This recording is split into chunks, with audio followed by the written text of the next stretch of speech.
The conference at the Reich Chancellery on the 24th of January 1945 began before dawn in the way that most conferences with Hitler had begun during recent months,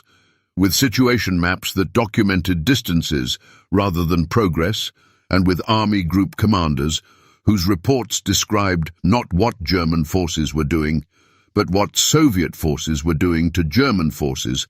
that increasingly lacked the capacity to respond through anything other than attempting to remain coherent under pressure that exceeded what available strength could contain. General Heinz Guderian,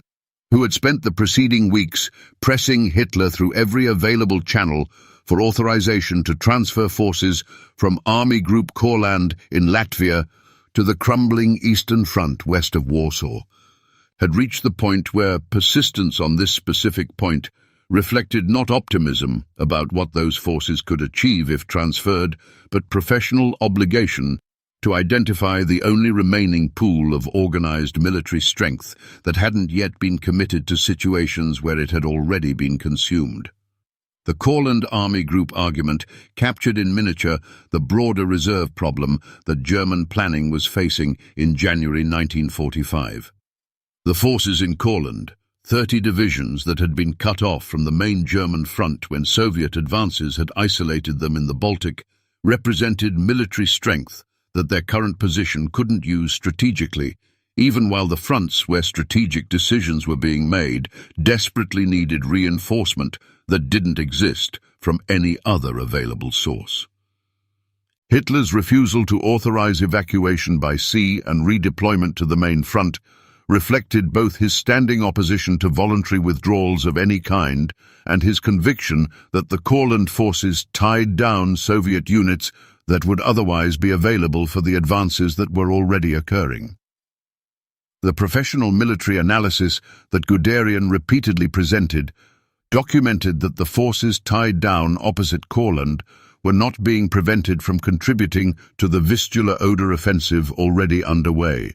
and that the argument for their retention where they were rested on strategic logic, that the operational reality of January 1945 had overtaken. The specific language of reserves meant something precise in military planning terms that its increasing frequency in conference discussions was beginning to lose through overuse. A reserve was a force held back from immediate employment that could be committed at the commander's discretion to respond to developments as they occurred. By January 1945, the question of whether reserves existed at any level of German command was answered not by examining what units were held back from employment,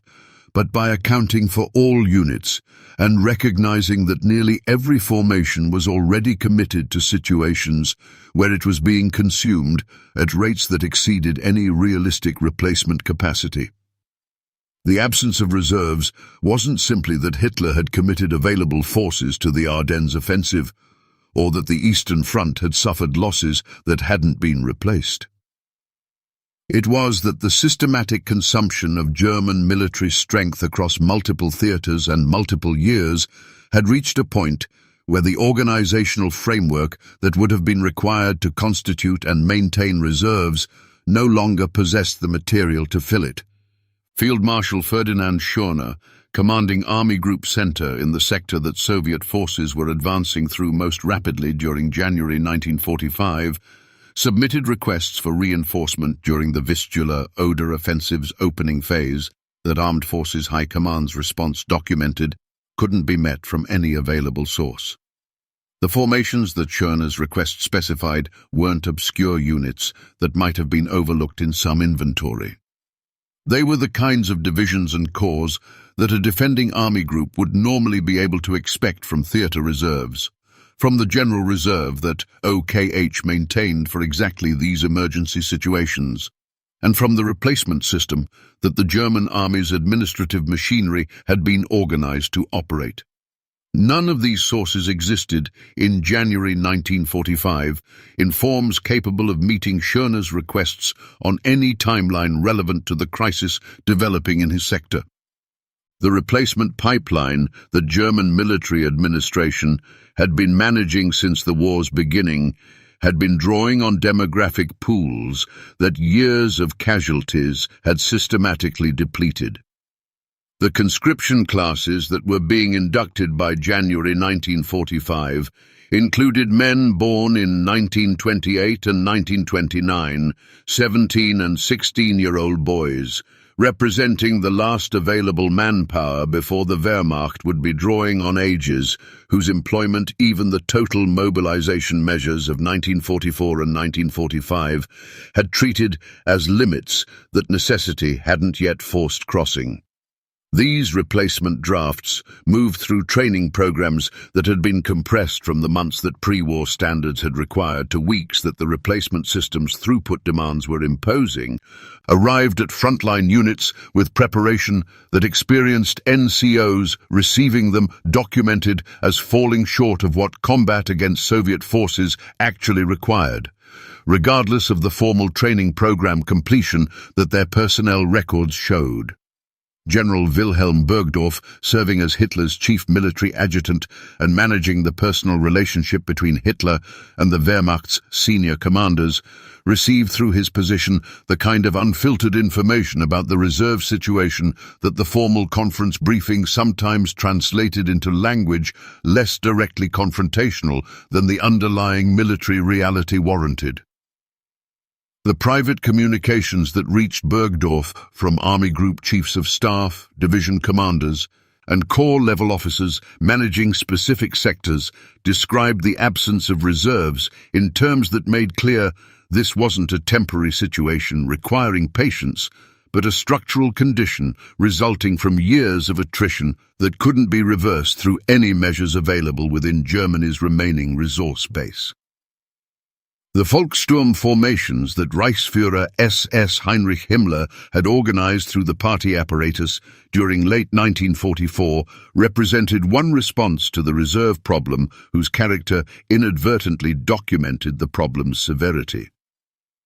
The Volkssturm's mobilization of men, previously considered either too old or too essential for war production, acknowledged that the conventional military manpower pools had been exhausted to a point where maintaining any form of organized defense against Soviet advances required accepting military formations whose capabilities fell far below what professional soldiers could provide.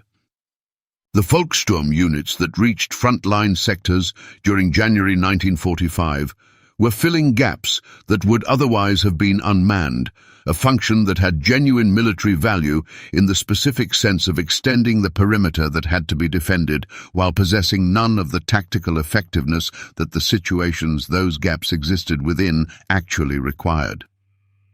The situation that Hitler was presented with during the January 24th conference,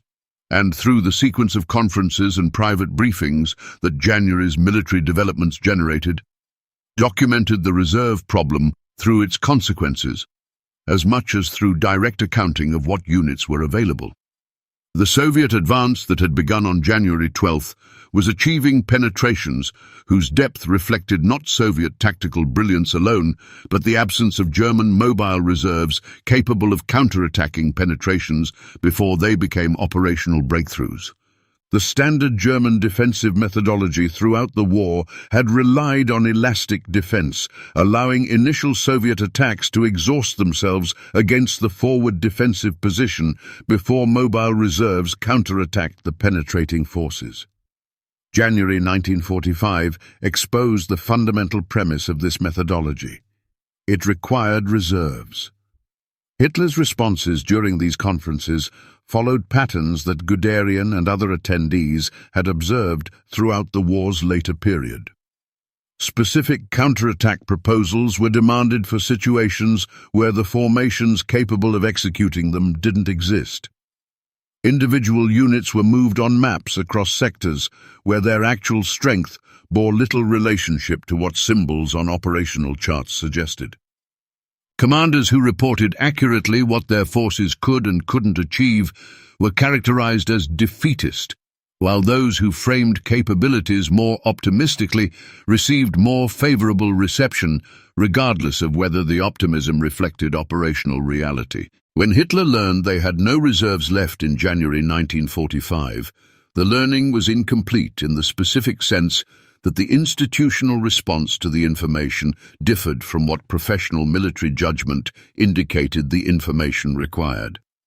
The reserve's absence was documented through Guderian's presentations, through Schörner's unanswerable reinforcement requests, through the Volkssturm formations filling gaps that real divisions should have occupied, through the 17-year-old replacements arriving with weeks of training for positions their predecessors had spent years preparing to fill. The information was available.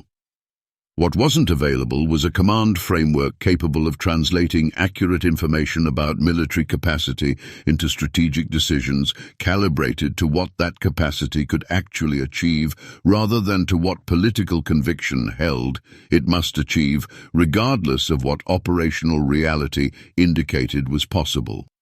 The deeper irony that the January 1945 conferences revealed involved the relationship between the reserve problem and the specific decisions that had created it.